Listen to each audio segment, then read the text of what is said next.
बिस्मिल्लाहिर्रहमानिर्रहीम। अस्सलाम वालेकुम नाजरीन, वेलकम टू पॉइंट वॉइस। अहम ब्रेकिंग न्यूज़ से आपको आगाह कर रहे हैं कि अचानक से एक खबर ब्रेक हुई है। एक साहब अपना वाक़या यूं बयान करता है। नाजरीन, आपसे गुजारिश है कि अगर इस वीडियो पर पहली बार आए हैं तो इसको सब्सक्राइब कर दें, वीडियो को ज़रूर लाइक कर दें ताकि हर आने वाला नोटिफिकेशन मिलता रहे।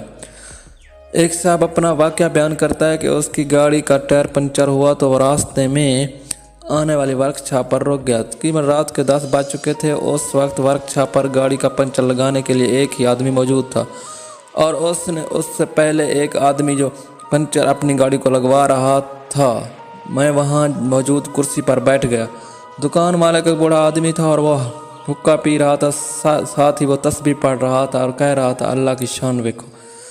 अपनी ज़िंदगी का हाल तकरीबन दे चुका था। उस वक्त उसकी उम्र 10 साल थी। एक मकामी ज़मींदार कुआं खुदवाना शुरू कर दिया था।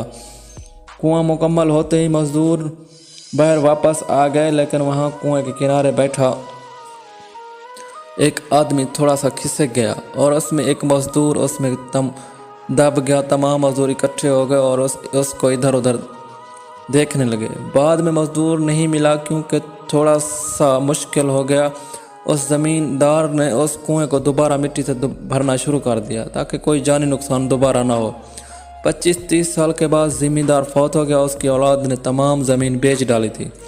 उसके बाद नए लोग आ गए और फसलें काश्त की। उन कुएं की ज़रूरत महसूस हुई और कुआं खोदने शुरू किया।